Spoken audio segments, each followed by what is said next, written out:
Realistic and bold movies ఇప్పుడు చాలా common అయిపోయాయి. కానీ ఎర్లీ 2000లో ఇలాంటి సినిమాలు చేయాలంటే ఎంతో ధైర్యం ఉండాలి. ఒకవేళ తీసినా అవి బూత్ సినిమాలుగా ముద్ర పడిపోయేవి.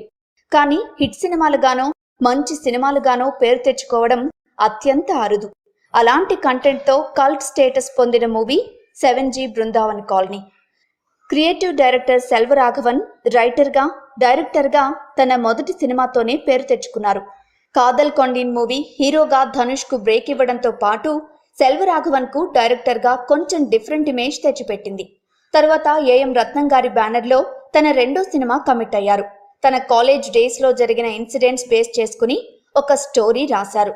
ఒక పంజాబీ అమ్మాయిని చూసి ఇష్టపడి తన కోసం చేసిన ఫీట్లన్నీ కథలో యాడ్ చేశారు. బాగా రియలిస్టిక్గా బోల్డ్గా ఉంది స్టోరీ.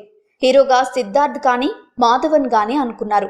మాధవన్ రిజెక్ట్ చేయగా సిద్ధార్థ్ నువ్వొస్తానంటే నేనొద్దంటాన మూవీకి 70 కాల్ షీట్స్ ఇచ్చున్నాడు. ఇక ఎవరిని హీరోగా తీసుకోవాలి అని ఏఎం రత్నం గారి ఆఫీస్లో డిస్కషన్ జరుగుతుండగా రత్నం గారబ్బాయి రవికృష్ణ వచ్చారు. అతన్ని చూసిన సెల్వరాఘవన్, నువ్వెందుకు హీరోగా ట్రై చేయకూడదు? ఈ కథలో హీరో క్యారెక్టర్ నీకు బాగా సూట్ అవుతుంది అన్నారు.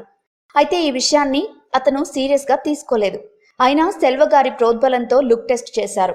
అప్పుడు గాని రత్నం గారికి కాన్ఫిడెన్స్ రాలేదు. తన కొడుకుని ఈ సినిమాతో హీరోగా లాంచ్ చేయాలని ఫిక్స్ అయిపోయాడు. అందుకోసం రవికృష్ణని యాక్టింగ్ కోర్స్ నేర్చుకోమని నెల రోజులు లండన్ పంపించాడు.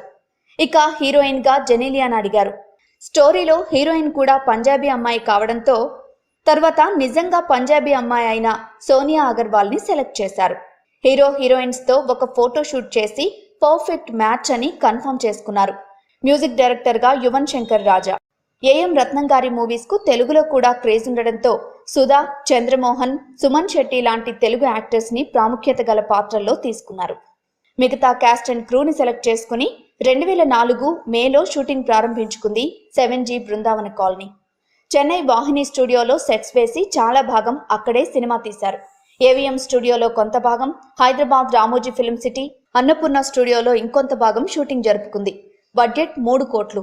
సినిమా నిడివి 3 గంటల 20 నిమిషాలు వచ్చింది. కట్ చేద్దామంటే సెల్వ ఒప్పుకోలేదు. నిర్మాత బలవంతం మీద 15 నిమిషాలు ట్రిమ్ చేయడానికి అంగీకరించారు. అలా తమిళ్లో అక్టోబర్ 15, 2004లో, తెలుగులో నవంబర్ 6న రిలీజ్ అయింది 7G బృందావన కాలనీ. అప్పటికే ఆడియో పెద్ద హిట్, సినిమాపై పర్వాలేదనిపించే హైప్. అయితే సినిమా చూసిన ప్రేక్షకులు అది సాఫ్ట్ పోర్న్ మూవీ అన్నారు. ఇంకొంతమంది హీరో క్యారెక్టర్ వర్స్ట్ అన్నారు. కానీ యువత మాత్రం పిచ్చెక్కిపోయింది. థియేటర్ల దగ్గరే జాగారం చేసింది. అప్పటికి అది బోల్డ్ అటెంప్ట్. ఆవారాగా తిరిగే హీరో క్యారెక్టర్, హీరో తండ్రి క్యారెక్టర్, హీరోయిన్, కాలేజ్ బ్యాచ్, ఇలా ప్రతి ఒక్కరూ మనకి రియల్ లైఫ్లో ఎక్కడో ఒకచోట కనబడుతూనే ఉంటారు. అంత రియలిస్టిక్గా మూవీని మలిచారు సెల్వరాఘవన్. హీరో తన తండ్రి మధ్య వచ్చే సన్నివేశాలు ఎంత పాపులరో అందరికీ తెలిసిందే. ఇప్పటికీ ఎన్నో మీమ్స్ కనబడుతుంటాయి. కాలేజ్ సీన్స్, బావలు సయ్య సాంగ్ పాడే సీన్, హీరో హీరోయిన్ కోసం ట్రై చేసే సీన్, ఇంటర్వెల్ సీన్, తన కొడుకు ప్రయోజకుడయ్యాడని చంద్రమోహన్ సంతోషపడే సీన్, హీరో పట్ల హీరోయిన్కు ఎంత ప్రేముందో ఎక్స్ప్రెస్ చేసే షార్ట్స్ ఎమోషనల్గా కదిలిస్తాయి. ఇక హీరోయిన్ చనిపోయాక పిల్లోస్, బెడ్స్ పట్టుకుని పిచ్చోడిలాగా హీరో తిరిగే సీన్. ఈ సీన్కు కన్నీళ్ళొచ్చేస్తాయి. అసలు దీనివల్లే ఈ మూవీకి అంత కల్ట్ స్టేటస్ వచ్చింది. కుర్రకారు 7Gకు బాగా కనెక్ట్ అయిపోయారు. హీరో క్యారెక్టర్తో చాలామంది తమను ఐడెంటిఫై చేసుకోవడం, ఆ పాత్రకు చాలా దగ్గరయ్యారు. హీరోయిన్ జ్ఞాపకాల్లో హీరో బ్రతకడం అనే థీమ్కు కదిలిపోయారు. ఇంత అద్భుతంగా సినిమాను మలిచిన సెల్వరాఘవన్కు హ్యాట్స్ ఆఫ్ చెప్పాలి. సినిమాకు ట్రాజిక్ క్లైమాక్స్ ఉంచడం ఆయన గట్స్కు నిదర్శనం.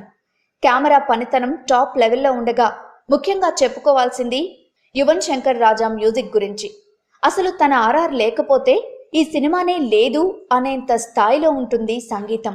కొన్ని లక్షల మందిని 7G థీమ్ మ్యూజిక్ హంట్ చేసింది, చేస్తూనే ఉంది.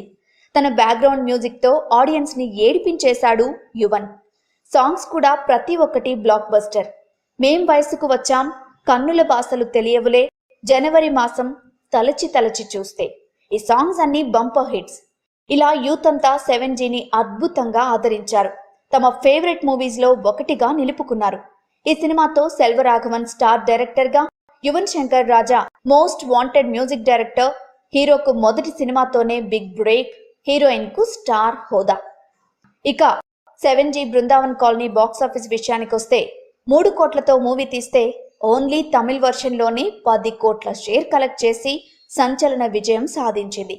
తెలుగులో 5 కోట్ల వరకు కలెక్ట్ చేసి డబ్బింగ్ చిత్రాల్లో వన్ ఆఫ్ ది టాప్ గ్రాసర్గా నిలిచింది. 25 కేంద్రాల్లో 100 రోజులు ఆడడం ఎక్సలెంట్. అసలు విశేషం ఏంటంటే ఈ సినిమా రిలీజ్ అయినప్పుడు Shankar Dada MBBS super hit talk తో రన్ అవుతోంది.